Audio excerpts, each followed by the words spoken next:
Well, welcome everybody. You've made your way to the fourth series of the Backyard Fruits webinar series. So I'm just going to go ahead and introduce our speaker for today. It's Dr. Michael Polozolla. He works at the LSU Ag Center. So he's joining us all the way from Louisiana today. We're so excited to have him with us. Just a little bit of background about Michael. He's been growing strawberries at home now for about 5 years. So I think he has some really good backyard experience that he can share with you all today. He received his undergraduate and master's degrees from LSU, and he finished up with his PhD at Auburn University, so my home state. He is a regional horticulture agent in central LSU, and while he has a specialty in pecans, just like all horticulturalists, he can talk about anything. So I think it's really great that we have him with us today to share his expertise on backyard strawberry production. Just a few housekeeping notes before I turn it over to Michael for him to present. We've had lots of questions about when are these videos going to be made available? Can I rewatch these? Absolutely. They're being recorded and they'll be posted on our UJ Extension YouTube channel. And we will let you know as soon as those are available for viewing. So hang tight, we'll make them available and you'll be able to rewatch these later. Also, if you have any questions about the content in today's program, feel free to use the Q&A section here in the webinar. Myself and other horticulturalists are standing by to address your questions. And then, of course, at the end of the presentation, Michael will be available to answer some of those questions as well. But to not waste any more of his time, I'm going to go ahead and turn it over to him and he can get started with the presentation. Okay, everyone, I'm going to try to go through these thoroughly, but also a little bit quickly because we're actually in my front yard right now, and I'd love to be able to show you the plants that I have growing. But I'm going to go ahead and talk about some of the background here. One of the reasons I got into strawberries as a graduate student going to Auburn, I did my research in pecans, but it's very hard to take pecan trees with you wherever you move. Strawberries, thankfully, are very portable, and I could take them as I would change apartments and even come back to Louisiana. Now, first, we're going to go over some general information about strawberries because I know the knowledge level is across the board, and we're just going to start from the very beginning. So they really are a cross from two native species. And they would just about be native, except this cross was done in France, but it's Chilenonensis, which is often called the coastal strawberry. I like that better than the Chilean strawberry because the native range really does go up the Pacific coast. So there are ones native to North America. And then Virginiana, often called the wild strawberry. And those are really neat plants. I'm growing them myself. They would make very great ground covers and do even well in shade. As far as fruit quality, I can't really speak much for. I haven't gone through a full fruiting cycle with them. But the Virginiana, this one in particular, boy, that one probably has about 20 or so runners coming off of it right now. It's very prolific. Now, another important factor with strawberries is that they have a crown. So I assume everyone can see my mouse, about right here is the growing point where it's pointing towards the crown. And that means you have to be very sensitive with how you plant these. And I know this because I have done it wrong both ways. If you plant it too low, it's really gonna die. It's like burying the plant. And if you plant it too high, they're gonna be unstable and kind of wobble and just not grow as successfully. If you're concerned, though, it's better to be a little bit high and then slowly build up the soil around it as you notice that you've planted it a little bit too high, as opposed to too low, which I find is hard to salvage from. They also are very prone to put on daughter plants. That's how they spread our runners vegetatively. Now, there's a lot of different types, and what you're going to mostly buy at the grocery store is going to be the June-bearing short day type. They make larger and often sweeter berries, but it's very hard to get those plants at the right time as a homeowner. You really want to plant well, really I would prefer to plant all of my strawberries in the fall, overwinter them, let them grow out, and then have my first crop the next year. And you're going to have to do that with June bearing just about. You're not going to get a very good crop if you get them when you normally buy them in a nursery. And that leads back to the everbearing. Those you really can start in the spring and get some off that year, but day neutral in particular, you'll get a lot off of generally that first year. Make sure I covered everything. I think I cover a little bit more about sourcing plant material with that later. Now the fruit, from a post-harvest standpoint, once you harvest it, that's it. It doesn't get any sweeter, it doesn't ripen anymore, and the color generally doesn't get much better. So you're going to want to leave it on the plant as long as possible. Now the problem with that is you start to have issues with pathogens attacking it as it softens and becomes more ripe, and opportunistic birds, which is what I struggle with a lot. So why do we want to grow strawberries at home to start with? I think that's a valid question to ask before we really get into the nitty-gritty of it. And for me, a lot of times it's a better tasting fruit. There's nothing quite as disappointing of buying strawberries at the store and finding they just don't taste as sweet as I would like and they're more tart. And the reason that is a lot of time is that for them to be able to ship it to you, they have to ship it to you when it's hard, or it'll get damaged and rot and you wouldn't buy it. They just don't ship well when they're completely ripe and soft. And also there's been ones bred for that, and that comes at a sacrifice of taste. But if you allow it to ripen on the tree, what you have is the breakdown of pectins, which turn into sugar, and that also makes the fruit softer.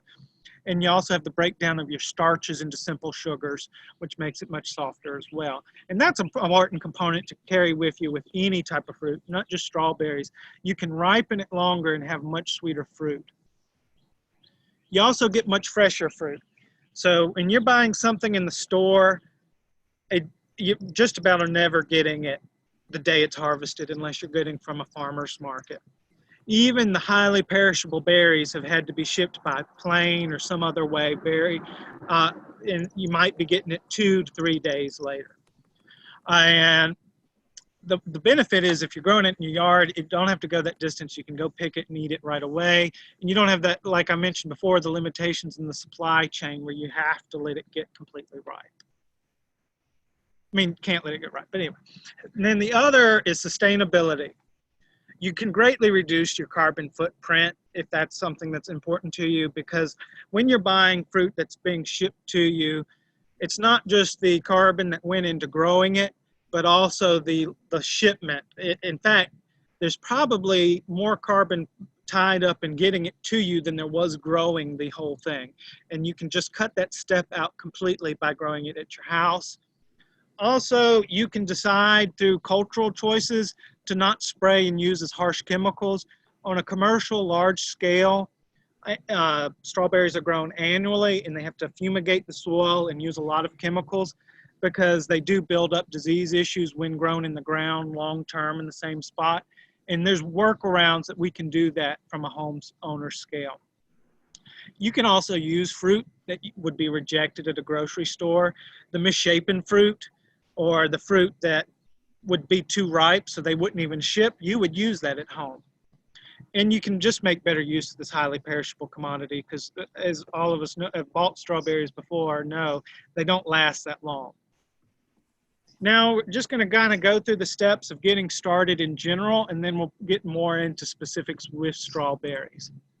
Now, your ideal growing location, and this is for almost all fruit, you want full sun, good drainage, both with soil and air. Strawberries is not as critical with air drainage, but it does benefit from it really well too. And then irrigation. So the sunlight. Full sun, you're just going to get better fruit and more high quality fruit. And that's because that is the energy source.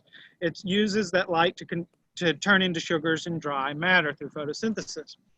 And your fruiting plants will just be very much more productive and vigorous in full sun. Now this, when combined with good airflow, is one of the best factors you can have for reducing disease pressure because it keeps the leaves from staying too wet. which strawberries struggle with already. Once you have some strawberries, you go out early in the morning, you'll see there's something called guttation point, where there's little droplets of water on the edges of the leaves. Now that's a good thing. You want to see that in your strawberries. It means they're hydrated and happy and have the amount of water they want, but you don't want that to linger on there because then it could contribute to disease issues. Now, soil drainage. Now, on a casual level, they can be grown on all soil types pretty much in your yard. You may struggle with a heavy clay and they'll have issues with that, but you should be able to do fine with it. Little can be done to correct a poor soil type with lackluster drainage, but you can add mulches and organic matter to the soil and that would improve it. And really, if you know you have a poor soil, raised beds are going to be your best solution for growing fruit, and strawberries are probably going to be the one best suited to it as well. And really, from how I grow them in my house, I have all of mine grown in pots, which is essentially a smaller raised bed. Now, irrigation, water is fundamentally important for plants, as I'm sure we've all discovered by this point. And some plants are more efficient at using it than others. And what do the plants actually use it for? They use it more extensively for moving stuff than we do, although I guess if you consider that blood is a lot water, we do use it for the same purposes. Moving nutrients around the plant in particular, it's very important to stay very well hydrated, and it's an important part of making those fruits and sugars. It's a very important question to ask yourself when you're planting a fruit tree, growing strawberries. Do you have the ability to irrigate? If you don't, you may want to reconsider growing it. Now, there are ways you can manipulate this. I have a picture here that shows how to use deficit irrigation to increase sweetness in different commodities, but that's something you want to play around with once you know what you're doing and have grown plants successfully for a while. Now, kind of going into what strawberries can I grow, we're going to look into a few factors here. One of the main ones for our area is heat tolerance. We get hit with heat very early and it stays hot late into the fall, so we need something that can hold up to that.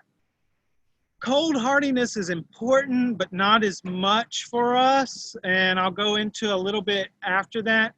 Pollination requirements, most strawberries are self-fruitful, but there are a few things you want to consider with that. Disease resistance is very important. Hits with our hot heat and humidity, something we want to look into. Insect resistance and control can be an issue as well. And then orchard sanitation. So as far as heat tolerance, our intense sunlight in our area in combination with the high temperatures and humidity cause heat stress a lot in our plants, and even those that have adequate water. You can have wilting even if a plant has enough water just because it's so hot and it's struggling to keep its tissues turgid like that. And that is something you want to watch. You can actually overwater a plant that's wilting just because it's wilting because it has heat stress. You're not going to have an issue with that with strawberries quite as much, but it is something to consider with other plants. And the most important thing with this factor to consider with strawberries is that a lot of selections you might find through ordering or even in a nursery were bred in northern climates. So you want to look up that variety before you buy it to make sure it can endure intense heat. Because unfortunately, just because a local nursery has it doesn't mean it's the most adapted variety for your area. In fact, for mine, I had to special order a good bit of these plants that I'm evaluating. And you might have to do the same thing unless there's a nursery in your area that has them. Now, cold hardiness. The main thing, frost and freezing temperatures can be an issue with the flowers for strawberries. Most of the people in the area I think I'm speaking to are not going to struggle with temperatures low enough to kill strawberries, even in the northern parts of Georgia. But you will get temperatures that will freeze the flowers back and you might lose an early crop and it'll have to start over. And really, to me, the most logical option for this is on a homeowner scale to really not grow June-bearing or short-day plants, but to focus predominantly on ever-bearing and day neutrals, which are going to put flowers on more frequent and later after the freezing temperatures. if you do that, you really won't have to worry about freezing protection. Now, if it just is a personal goal, you want to have early strawberries, what you can do is you can cover them. I wouldn't recommend using water-based freeze protection on a homeowner scale just because a lot can go wrong, but you can cover it with row covers and that will protect your flowers and help you get an early crop. Now, pollination requirements. Like I said, strawberries are self-fruitful, but probably the leading cause of misshapen fruit is them not being pollinated well. You can see the difference in this slide, what pest damage looks like versus poor pollination. And I can tell you, even with my plants, when I look at it, I'm more likely to have poor pollination than I am pest damage as far as a piercing sucking affecting it. In extreme cases, no crop will be produced. That's more for commodities. Others, but strawberries will probably push through and make something for you, but it'll be ugly. And that's also something to consider. Even though strawberries are self-fruitful, you're gonna have better, more vigorous fruit if you have several varieties and have cross-pollination. So I would encourage you to have at least 2 varieties, if not more, just to have the best quality strawberries you can get. Now, disease resistance, it's probably one of our biggest factors we want to consider when choosing cultivars for hot and humid climates. High heat plus humidity create just the perfect environment for the pathogens to thrive and prey on our plants. And in most cases, it's not economical or sustainable for us to spray things on a commercial scale to try to keep our plants perfect. But we can do different cultural practices a little bit better than large scale people do, predominantly orchard sanitation by making, and I think that may be, yes, the next slide.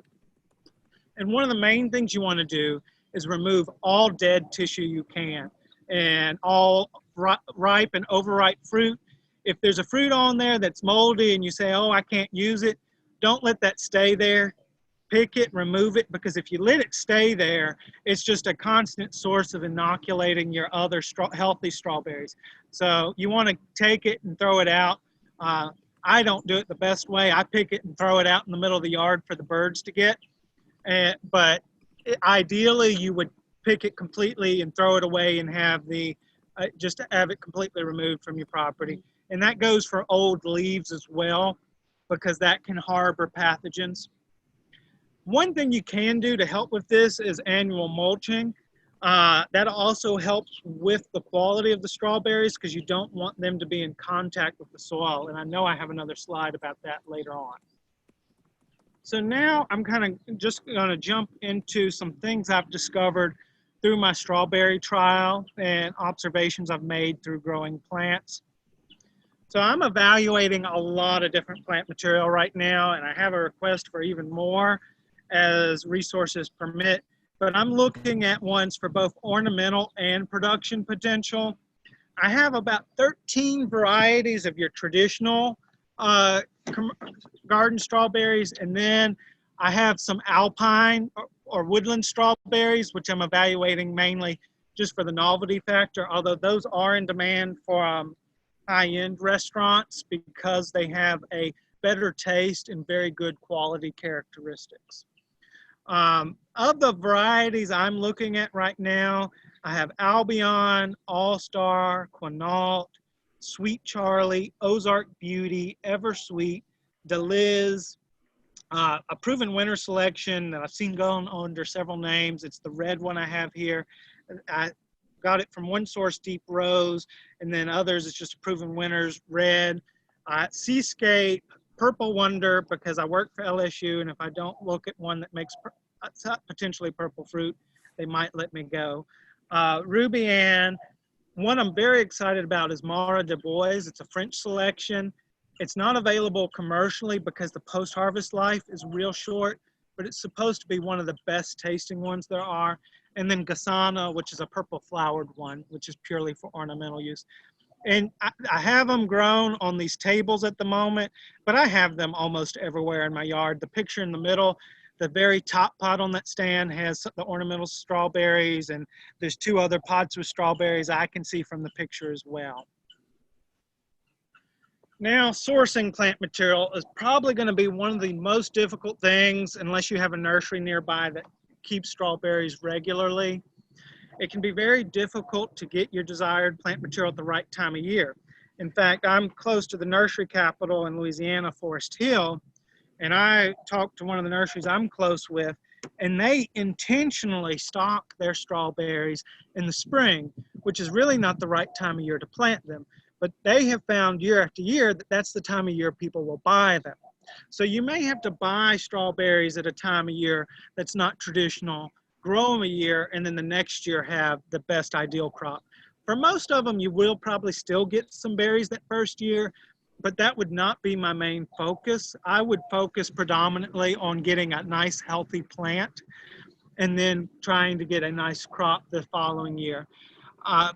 Then you may also, which I've had to do for some of the harder selections, is buy bare roots.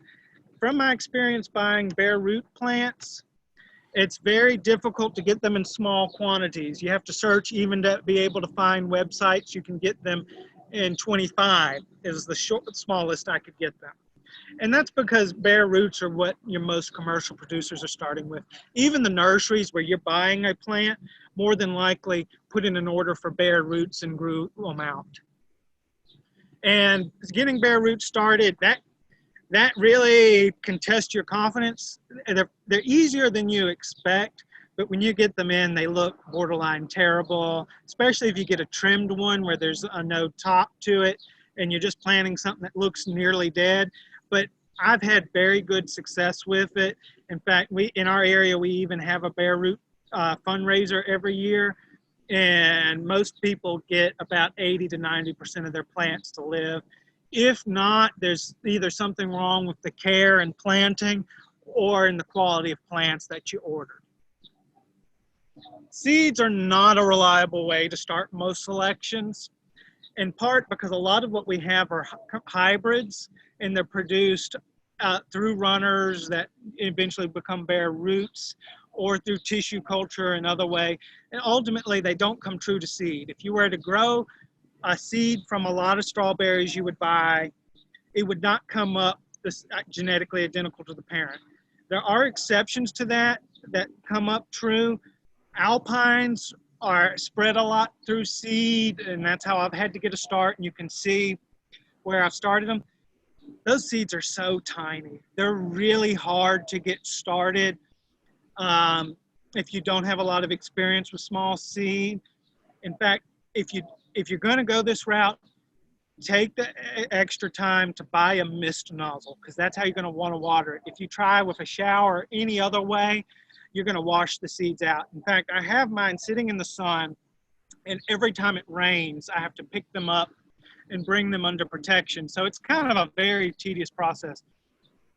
And then I have the two pictures.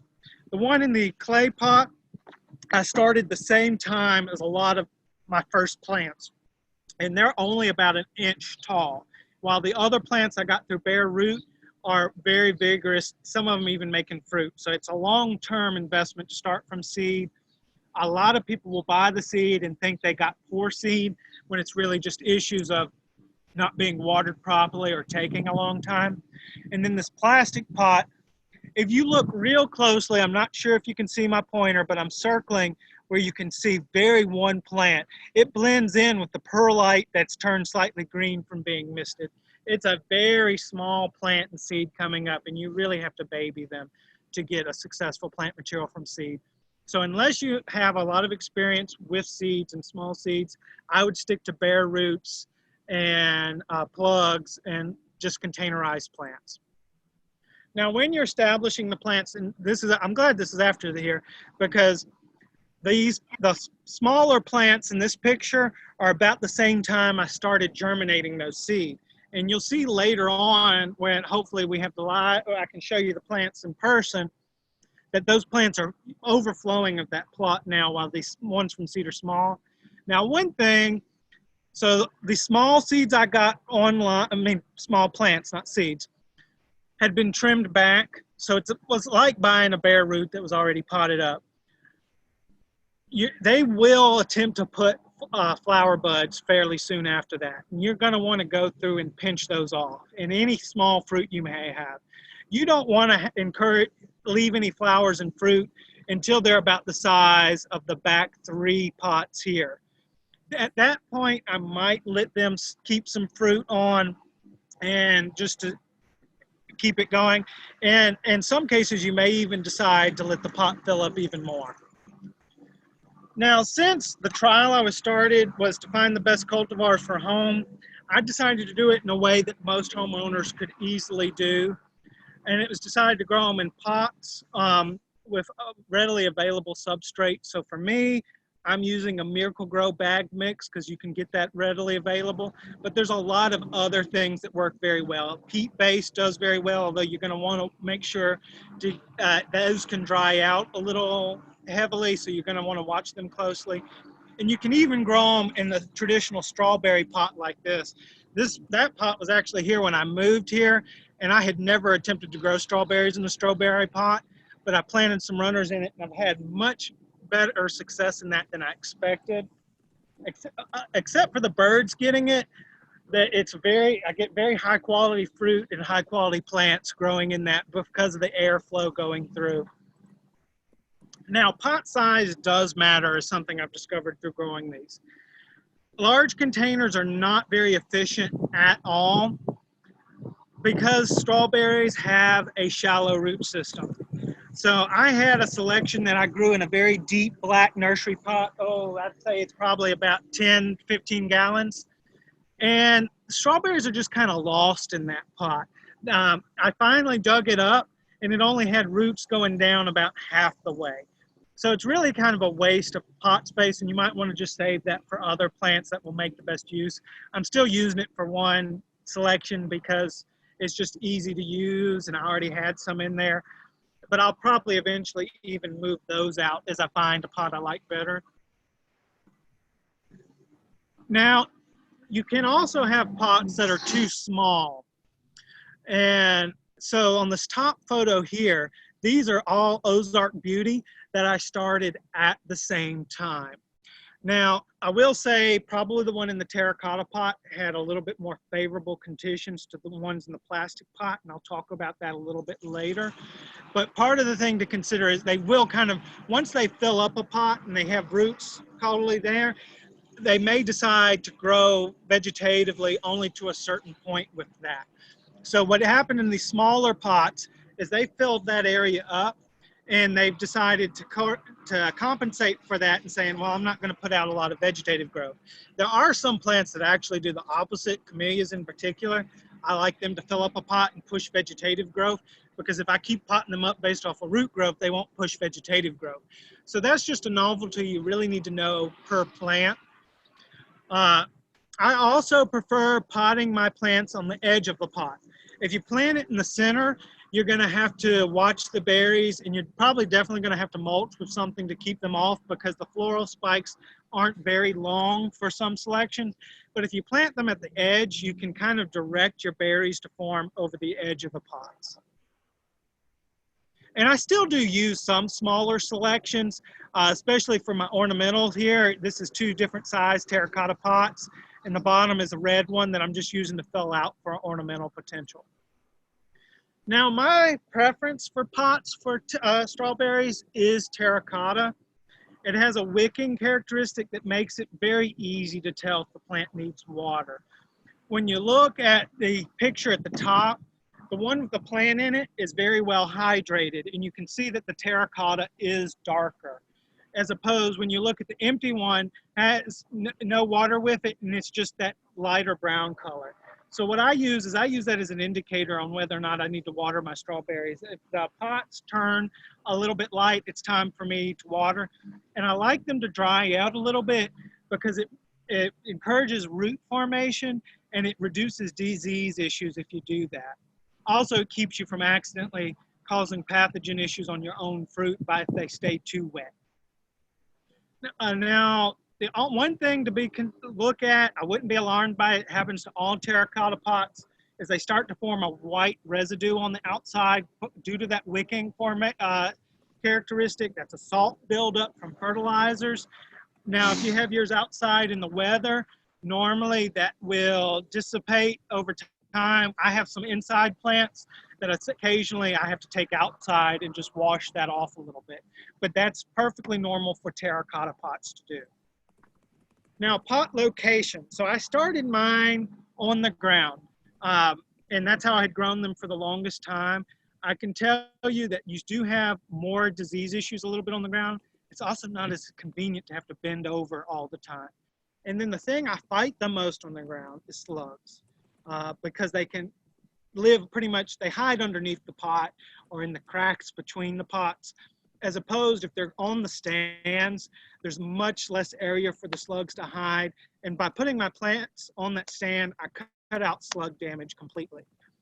It did make them a little bit more desirable for the birds, but I have a solution for that later on.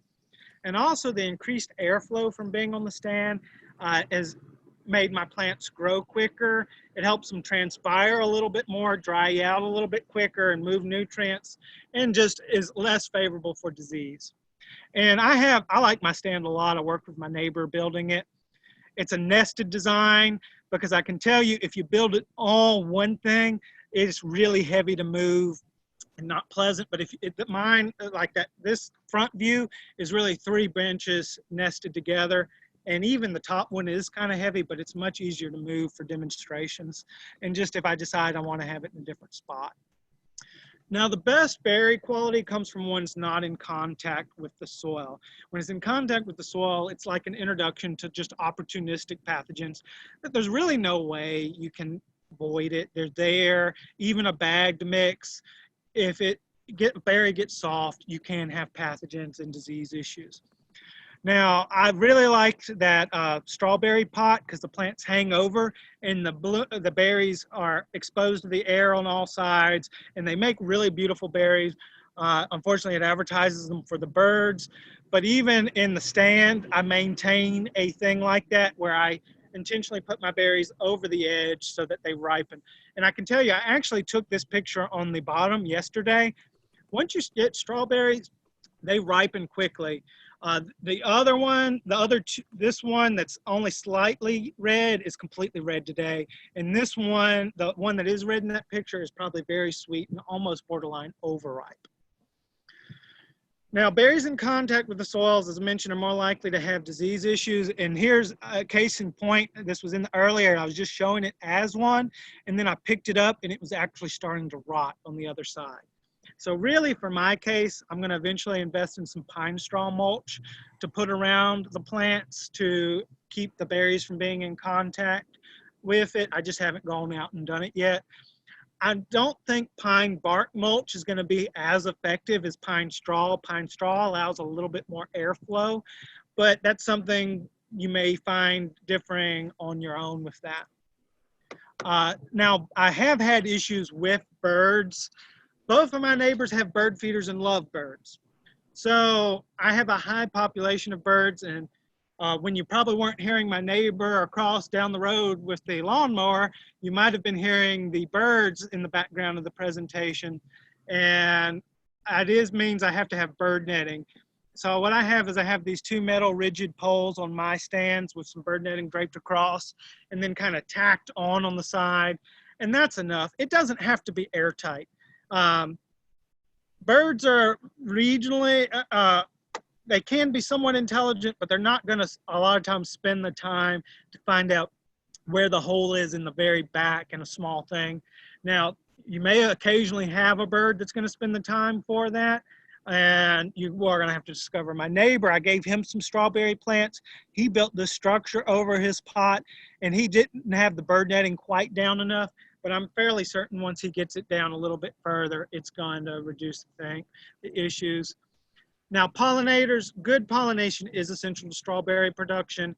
When I only had 1 or 2 varieties and not a lot of other flower plants in my yard, I got a ton of misshapen fruit that wasn't very desirable. As soon as I started throwing verbenas, when I knew I was using it for educational programming in pots and a lot of other plants that attract pollinators, I got much higher quality strawberries. And also the more strawberry varieties I've got, because that in itself was attracting pollinators. Now, one thing you may find you're not having your traditional honeybee pollinators, especially if you live in a neighborhood. You may not have someone who has bees close to you. My number one pollinator actually are wasps. So you may want wasp in your garden because that may be what's pollinating your area. Now, you may want them to have their nest in your neighbor's yard, not yours, but to me, the wasp are my number one pollinator that I've noticed. I also have I have a few small native solitary bees that I've noticed in my yard, and you're gonna want to just have as many pollinating plants out there.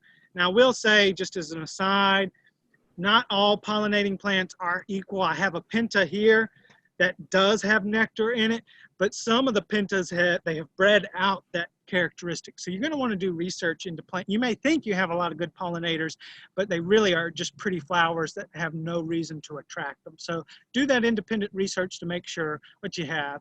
One of my favorites is purple homestead verbena. It attracts butterflies in large quantities and other pollinators, and it makes a nice kind of matted appearance over time.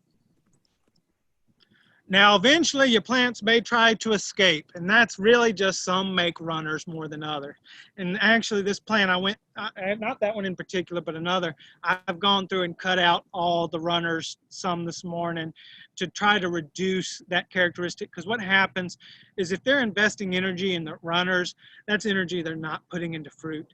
Now, there's one selection I have that I had difficulty getting plant material for, that I'm intentionally letting it make runners over at the expense of fruit, and that's just because I'm multiplying plant material. But unless you're doing it for that purpose, you may, and if you already have all the strawberry plants you want, you may want to cut out runners until you're trying to replace plants for one reason or another. Now, I'm going to do a field trip, and I forgot to put a slide about fertilization in there, and that is important. There is a balance of fertilizer. Right now, I'm fertilizing just with a standard water soluble that has a fairly decent nitrogen concentration because I'm pushing vegetative growth. And I'm really going to focus predominantly on my fruit growth next year. And then I'll be hitting it more with an 8-24-24, where I want it to focus more on the fruit than the others.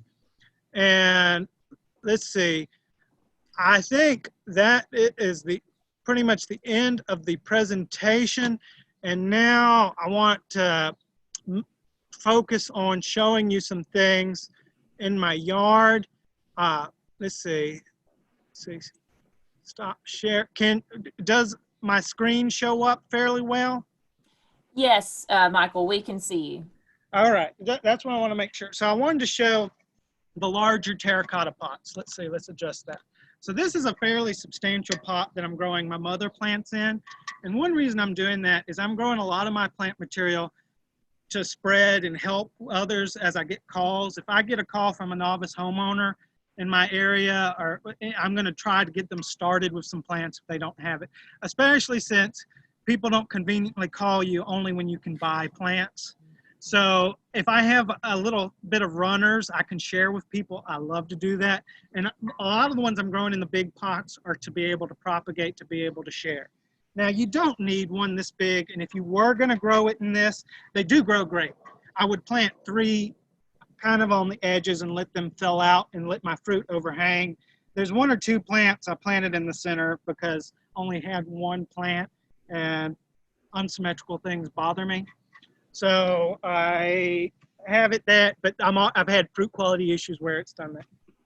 And I don't know if I mentioned, this pot is about 14.5 inches in diameter. So it's a fairly substantial pot. You can go with a smaller one that's about 10 inches. I would probably only put about 2 plants in here, possibly for a vigorous one, even just 1. But this works really well as well. I actually grow a lot of my specimen plants I use for educational programs in this because this is fairly lightweight and portable, but also big enough to do things. And also, for those that may not know, this form of pot where it's short and squatty is called an azalea pot. And I did a lot of research into finding out which pot I wanted to do for my strawberries. And I went with azalea pots because strawberries just are not making the best use out of the deep root system. They don't go far that well. Now, I really liked this pot to start with. It's very lightweight. It's a terracotta composite. And the plants look beautiful. My only complaint with this is and I've almost considered writing the company, the way this pot narrows is it doesn't encourage a very efficient root system to develop. So what happens is I have a lot of water stress in the summer with this, where the root systems is just not as developed, and I'm having to water it almost just really every day in the heat of the summer, sometimes twice a day. And then there are options beyond terracotta and terracotta composite. This is kind of a concrete composite. My complaint about this thing is heavy and it's not as porous. My plants stay a little too wetter than I like in this. Now, if you want to not have to worry about watering as often, this might be a good solution, but you do want to consider that it is heavy. You may want to have it in a place where you're not going to move it around a lot. That being said, I have strawberries in each type of one. So this is the Albion that I'm growing out, and I'm really growing this one out. It was recommended to me as being very, very disease resistant. I have discovered that it likes to put out runners very profusely, and that is something you're going to want to watch. I really should cut this runner off. My clippers are on the other side there, or I would, and really at this size, I probably should take this fruit off too, because this is not a very large plant here to be producing a fruit like this. And because I would rather focus on getting a good plant. So I have discovered that there's mixed success pinching it off. Some of these things are kind of slightly lignified. Let's go ahead and get the pruners and I'll show you how to do it. I would do it with pruners, that way you don't I have accidentally injured some plants by doing this type of thing, by trying to pinch it off, and just kind of go close to the base and prune the runner off. Let's see, here's another runner we're going to take off. And then this fruit and flower spike, I'm going to go ahead and cut that off. Let's see, I'll have to remember that the camera's not right on it, I apologize. And I should be doing that until these plants develop a little bit better than that. And different ones develop at different rates. So as I was showing you the ones, ideally as a homeowner, this is how I would recommend you to try to buy your plants from a nursery like this if you can. Mail order, they're excessively expensive because it's not easy to ship something like this. That is another reason I started this trial, to be able to share with people in my area, because to get something like this shipped from Burpee, it cost about, with the plant itself, about $12 to $15 per selection. So I had to be very selective with what I was growing. Now this is one, and it's actually doing quite better than that other one. I got a bare root that I potted up. And this is Mara du Bois. I'm really, really excited about this one. It's from France. It's supposed to taste really good. And I'll find out and hopefully be able to share that with people if it does indeed. The only thing I'm slightly worried is the post-harvest characteristics.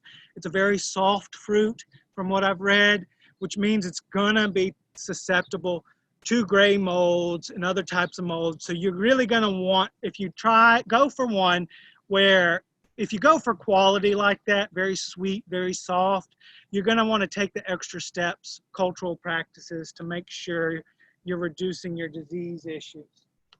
Now, let's see.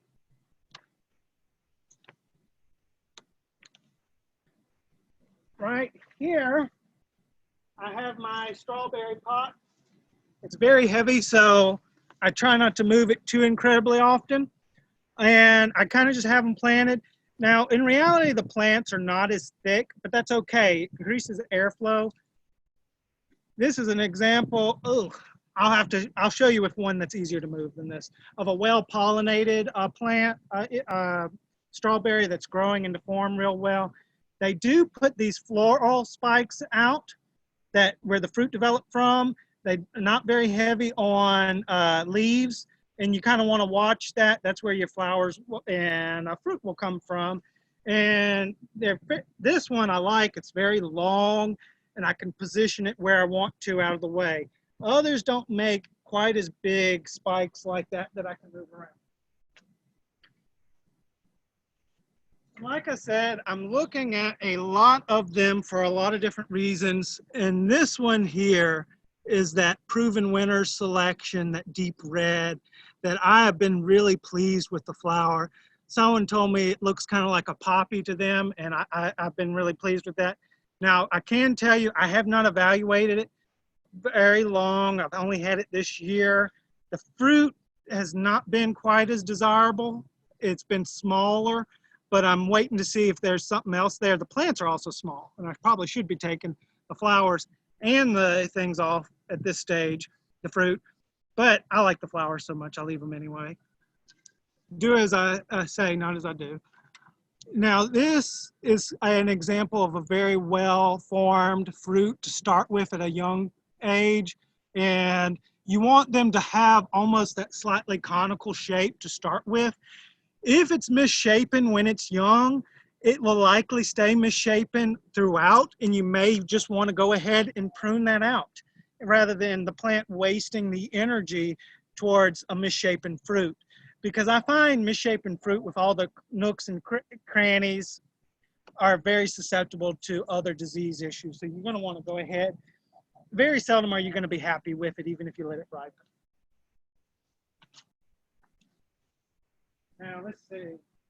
I showed y'all some of that.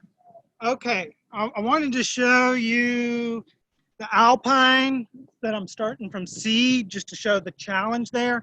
I would pick up and show you the one that is so tiny, but I'm worried that if I do that, I'll damage the little plants coming up and might lose them. But I'll show you what I have here. This is another French kind of selection, Mignette, and it has taken, a month and a half, 2 months to get just to this point. And you can see how some of them are even still real small. So unless you can't get the selection elsewhere, I wouldn't necessarily get alpine strawberries this way. Now, there's some named slightly improved varieties that you can only get through seed because they're just not a large community that grows alpine berries. And the main reason I have some is they have some selections, alpine selections, that have white berries. And that's very important to me since I have to fight birds already. Birds are more inclined to only hit fruit as it's turning slightly pink. So I want to look at some white selections, like Ivory is one, Pineapple Crush is another, that hopefully will be slightly bird resistant. And we'll get back to you once I find out if that's true or not. I'm hoping it's true, but I'm not getting my hopes up too much for it because I've had some adventurous birds that will even peck some white ones. But the only thing about a white strawberry is a lot of the red color is a lot of the flavor compounds, anthocyanins and other things. So a white strawberry is going to taste substantially different than a red strawberry. Most people describe it as having a slightly pineapple taste, which is why one of them is called Pineapple Crush. So that is, it may not be for everyone. It may, and the bird netting is fairly easy to install. Now, we're going to attempt to move my laptop a little bit and take a more direct look at my stands over here. It's a bit sunny, so we'll have to see. And what I see on the screen is very little, so I'll have to, let's see. I built the stands predominantly to fit the pots that I had. And let me go ahead and position the table, the thing over here, and I can describe a little bit about it. You can see the bird netting holes I have here that really, I have the netting just kind of over the top, and where the bottom brace I have on the strawberries, I have the netting just kind of put around there, and that's enough to keep it out. And it's made a huge difference as far as the quality of strawberries I can get. So this is a strawberry. I think I'll have to show it now. It's kind of shaded, that I picked that I would never be able to get before because of the birds getting it before I could. But I would say there's all types of ways to be able to build a setup. like I said, mine's built to fit the pots that I had, because I already had spent a substantial investment in terracotta pots by the time I needed a stand. But you can do it with a smaller pot, and you could even just grow it on a table. And like, you don't even have to have it on a table. I concentrated on growing them in pots because that's what I would recommend to the novice grower. But you don't have to. You can grow them in the ground fairly readily. I would grow it. I would prefer to do it in an area that has a nice sandy loam soil. And you're going to want to mulch and watch the bed for mainly insect issues and buildup of disease long term. What I like about the pots is if for some reason I get a diseased plant and I notice it early, I can take that pot out before it has an issue to affect the others. In fact, I had one selection, I was really excited about it. It had a red flower as well, which red flowers are actually fairly rare in the available strawberries, so I get very excited about it. But it died back due to what I suspect was a pathogen issue, and I kind of just removed it from the evaluation because I think it might not be best for central to South Louisiana. And because our temperatures are very similar to Georgia, I would say I might not recommend that one as well in that area. But hopefully long term, I'll share the results I have and be able to tell you which ones I would grow. And I started this really, there was a retired professor from NC State, and he told me the two he would recommend for homeowner production based purely on disease resistant for growing them year after year would be Albion and Sweet Charlie. And I trust his judgment on that, which is why I went through the trouble to get Albion. But I also think Mara de Bois is going to be a real nice one. Seascape is one you can get in the nursery fairly readily. And I've been very pleased with the fruit it's put on for me and the size of the plants. And then the deep rose I really like just for the ornamental potential. But there's others out there. There's some bit more suited for pot production. Eversweet, I haven't really gotten a ton of fruit on it. But as far as staying a smaller plant, well suited for long-term pot production, would recommend it all the way. It's doing really well. One reason I hadn't gotten fruit off of it is the birds have gotten it. I suspect the fruit is going to be a decent quality. Ozark Beauty makes a nice full plant quick. That's one where I'm gonna have to find some mulch to put down because the berries are slightly soft, and once they're on that direct substrate, they get some pathogens fairly readily. So different ones, you'll find every strawberry has its quirks, and I first would start, the University of Georgia does have a nice publication about home production of strawberries. I would look it up, contact your extension service, because a lot of that is based off of research done in your state. And you want to, I would defer to that because that is more relevant. Now, sometimes states, different times have different things updated at different levels, but when I checked it, the resource was very good. I would just, if you like strawberries, be adventurous and maybe try some that aren't on the list, but do the research for it and find out where that strawberry was developed. If it was, there were some I found, I said, ooh, I really want to try that. And then I saw the breeding program was from Quebec. I wrote that off because that's not more than likely going to grow well in the deep South here. So I think that covered a good bit. Is there anything, I think I mentioned the importance of having pollinators and having the plants to attract pollinators. And I think I'm ready to jump to questions if y'all are. Awesome. Michael, that was fantastic. What a wealth of information you've thrown at us, and you are in luck. You do have quite a few questions. You addressed some of the cultivar questions, and I absolutely agree with you. You know, look at what your state offers, look at those local resources, and absolutely trace the origin of where that plant was bred. So really good advice there. If you could answer just really quickly, what was the purple strawberry cultivar you mentioned in the very beginning? We had some curious folks about that one. Now, I will warn you, there's a lot of scams out there. If you're looking to buy strawberries, especially they'll try to sell you strawberry seed so that you don't catch on to them quickly, and it'll be this artificial bright purple or neon colors or black. Don't get your plants like that. You'll even find it on eBay and other things, Amazon. This one is called Purple Wonder. It's, I think, exclusive to Burpee Seeds. And I'll tell you, it's not going to be a purple. What it is anthocyanins, one of the flavor compounds, has a slightly purple hue, so it just makes more anthocyanins. What it's more than likely going to look like is an overripe strawberry, but it will have a purple tint to it, hopefully.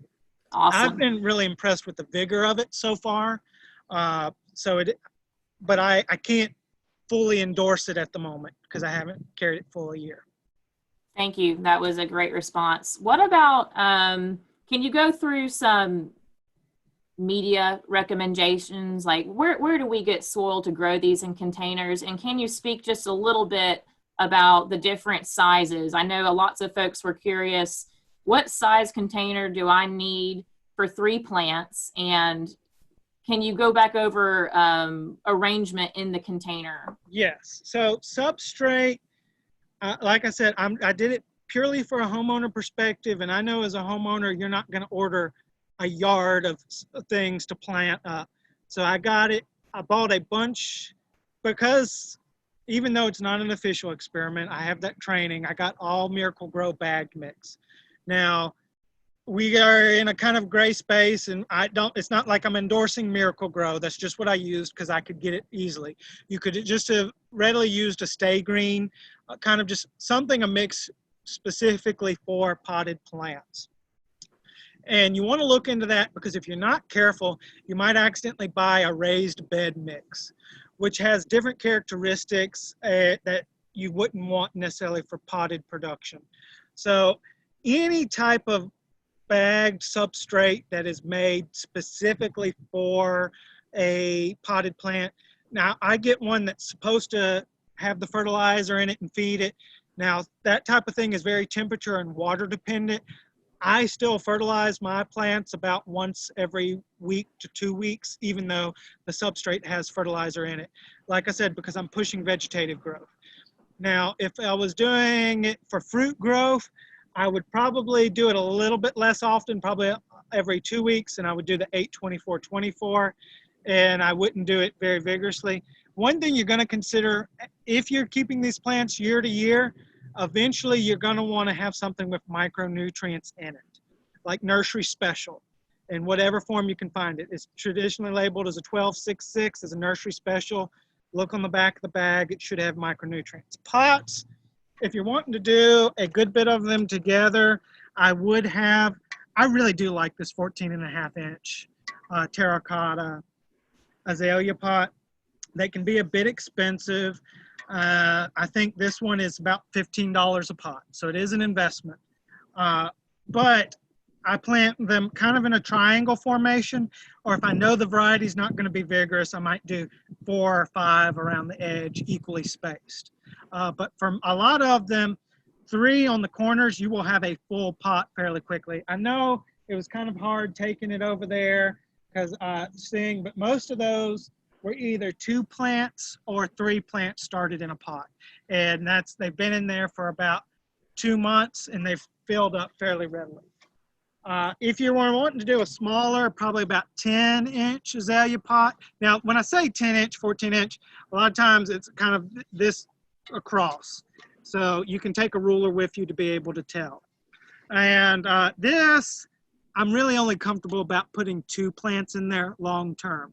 Because it's not going to look right for a while if you put 2 plants in there. It may take 3 to 4 months to look well filled, but it's better than having to take it apart and separate them later. We also had a good bit of questions about bird netting and the critters. Any tips on trying to prevent, birds from being tangled or, even butterflies getting ensnared? Just any tips to reduce negative impacts? I know bird netting has its pros and cons, but any tips or tricks you can share about minimizing negative risk? I haven't had issues with birds getting tangled in, but I've only had it for a week. I can tell you within the first day, I went out to buy a pretty pot I had been eyeing from Tuesday morning. But anyway, when I came back, a bird was dive bombing the thing, trying to get in. And once it saw me came up, it left. And it wasn't getting, I would say you want to check it about every day. You want to check your plants every day anyway. That's why you have them. It's to make sure nothing's tangled up. More than likely, a bird won't get tangled up. My neighbor had some bird netting, though, last year. He had a snake get tangled up in it. We kind of just let that one be. Well, by the time he got it, it had actually choked itself because the way it was wiggling. But anyway, that's going to be a very minor issue that you won't have often. My main issue with it is make sure that the pollinators can get through. Butterflies are not going to be able to get through, but butterflies are not going to be visiting strawberries extensively anyway because there's not a lot of nectar there. It's predominantly pollen based. There is some, but wasps and bees and other native pollinators are getting through the netting fairly well. That's great. What about longevity of a planting, like what you have there? How long can we expect these plants to survive and be productive? And any tips for like when should we be planting strawberries anyways? So I find longevity depends. If I keep them happy, they will last quite a long time. Over time, once the plant, if I do start to notice a decline, I will circle a runner back into the pot as a replacement or start the runner in another pot. But I find from a crown, a lot of times the same crown will come back, depending on the variety. There are some of the commercial annual bait where they're grown as annuals don't come back as vigorously. But the ever-bearing ones I've had come back from the same crown fairly readily. Now, you do want to encourage replacements every now and then for disease issues, but you're hopefully avoiding that a lot by growing them in the pot. So longevity, you pretty much watch your plants if you notice a decline. What I would do anyway is once there's a certain time of year, I propagate runners to give to other people, and you may just always want to have some in reserve to replace a plant if you have a sudden decline due to a host of different pathogen issues to replace the plant. Now that is something, if all of a sudden that happens, I would keep some pots in standby and I would not replace in the same substrate. Because if there's a pathogen there, you want to, like the one where I had that died, I've kind of just had it set to the side and I'm gonna eventually take the media out and use it to pot some other stuff that's not sensitive to strawberry pathogens. I didn't plant the strawberry back into that one. Let's see, so that handles the longevity. What was the other part of the question? I'm sorry, I don't remember. Okay, I didn't remember either. Oh well. I know we don't want to stay on too much longer, but we do have a few more questions. One of them, we don't want to get too into the rabbit hole end, but someone did ask a question about aquaponic and hydroponic production. I know strawberries can be produced that way. Any tips on where to seek resources for how to pursue that type of production? I would, always use a university resource if you can. Now, I'll tell you a trick. I use it a lot in my job on how to narrow it down to that. Enter your search, then put site:/.edu, and that will bring up all educational websites. So I would look up hydroponic strawberries site:/.edu, and it would bring up resources exclusively from universities to find, and that would be where I would start. I would do it hydroponics. I'm not a fan of aquaponics because it's hard to manage nutrients when you're having to worry about keeping fish alive and all that type of thing.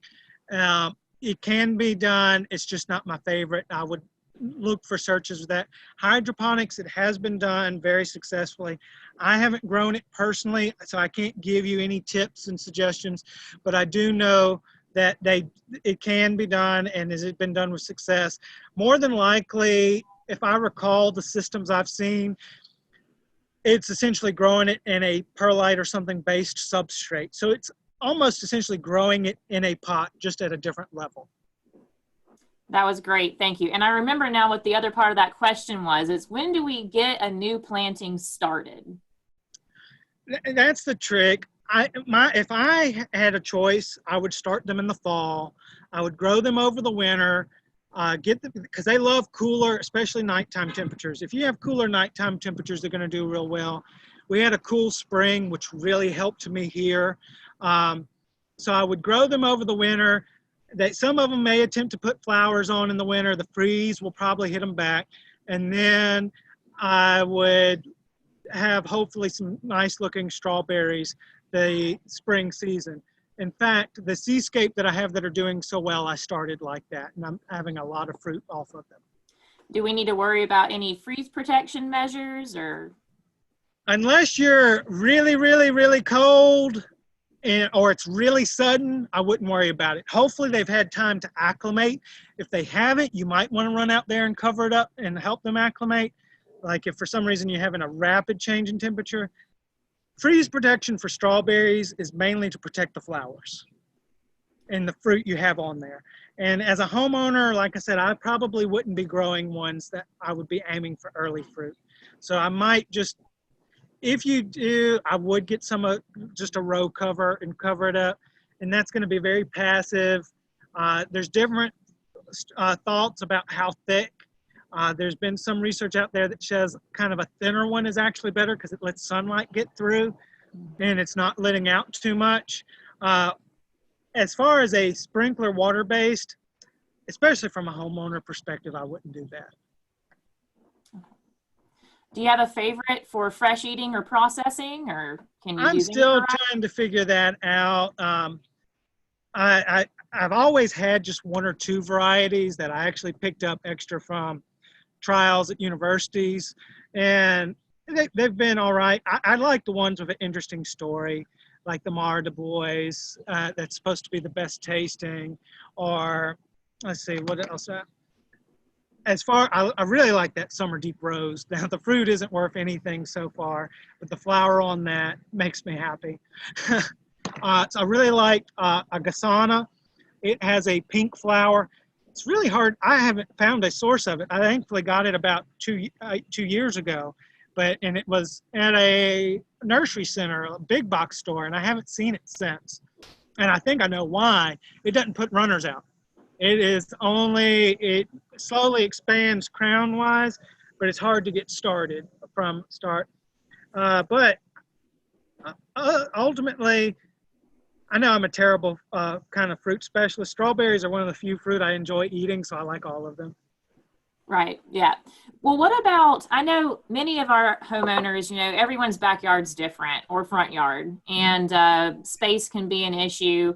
Containers are certainly an option. What about the folks who have raised beds and they might have other things growing in there? Like one individual mentioned they have a raised bed with black raspberries. Could they plant strawberries in there? I probably wouldn't with the blackberries. That's two different types of growth habits, and I think you would be disappointed in the strawberries long term. I think the blackberries would choke out the strawberries. I do like mixing strawberries in with other things, like fruits, like tomatoes and stuff like that. The issue gets to be that the strawberries are going to be perennial and are going to be there afterwards. So you may want to have a long-term home for it. It's going to be very difficult once you plant it there and get established strawberries. They will compete and take up nutrients for anything else you might want to mix in. So it may look nice to start that way, but I would generally pick an area that long-term I'm going to dedicate to strawberries. Now, when I say that, I don't mean like a whole raised bed. You might decide to dedicate a square foot of that raised bed to strawberries, or several square feet. So, but I would not, I can't think of a situation where I would mix it in with other plant material and expect a nice, good yield on both of them. Right. The only other couple questions I have for you are, one being, slugs are a problem with strawberries. Yes. Any tips or tricks for dealing with slugs in a container? I know that you can do the little pitfall traps in a raised bed setting pretty well, but any other ideas? You can even attempt that. One time I got so pissed off, I went out there with a salt shaker I still slightly regret that because that's not a nice way for a slug to die, but they brought it upon themselves.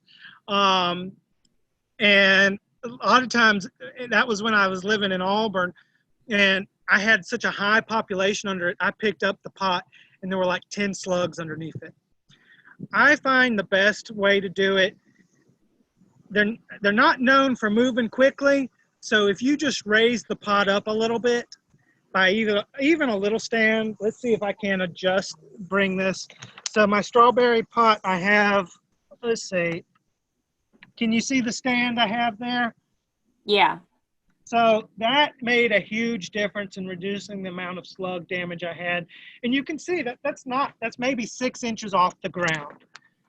So it doesn't take a large lift. You could even do I prefer something open like that. If it's solid, you might have a nook or cranny that a slug would get in, and they'll like one day go up there and then be able to crawl up the pot. So something preferably where you can have some airflow like that, something wire-based, or even like a small table like what I have this set on should work well enough where you can at least notice it and treat the slugs. Because before the birds, the slugs were my major limitation for me, and I fought that all the time, and I finally just said, you know what, I'm going to try this wire mesh type thing, lifting it up, or wire stand, and I was very impressed with the results. Now it did make it difficult. That's another grievance I have against this pot. It doesn't stand up well on with the base there on the wire mesh. It's a shame. I really love the material that pot's made out of. It's extremely light and pleasant to deal with. It just, the angle of it makes it not as useful. Awesome. Okay, so I'm gonna throw you one more question, and then we'll end the session. There's been a few questions just about disease management. I know anthracnose can be an issue in plant perennial crop. You know, you'll find that disease pressure building over time. So I know folks who have raised bed plantings have asked, you know, what do you do about soil-borne disease in a raised bed planting, or how do you break a disease cycle? I know you can't go into great depth here, but any recommendations there? Probably the biggest would be cultural practices. One, if I'm just going to put it in with raised bed, I would start fresh with all new substrate.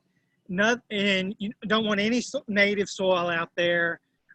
Because if there's any nematodes or anything like that, it can spread to it.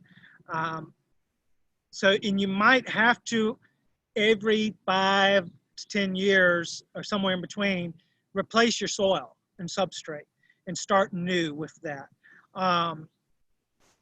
Mulching helps a lot, because you create a barrier that even if you have a buildup of something, especially the berry-based ones, that it keeps it from getting there.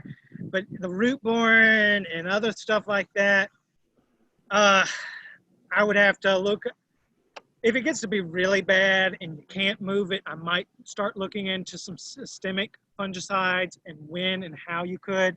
You want to find something that's labeled for strawberries. Being labeled for a commodity is for your protection. Don't go off label unless you really, really, really know what you're doing. And I also like systemic fungicides if possible, but you're going to want to do that at a time when you're not making strawberries, because generally there's a harvest interval of 2 weeks, if not longer. So if you treat with a systemic fungicide, you're not going to want to eat the fruit for 2 weeks afterwards. So you might even want to go through and take off all the fruit before you treat, and take off to remove the temptation, go through and remove all fruit that develops during that time period. That was great. Thank you so much. And we're also at 1:15 now. So thank you everybody who stayed with us through the Q&A section. I know I've enjoyed visiting with Dr. Polozolla and really enjoyed getting to take a look at an actual backyard setup. What a joy that's been. I know that we'll continue to have some more questions. And again, this has been recorded. It will be made available at a later date. I'll make sure everyone's notified of when and where they can see this recording. And again, thank you so much. Michael, you've been great. Thank you for joining us for this series, and I wish you a happy rest of your day. Thank you for having me. I appreciate it. Y'all have a great day. Take care.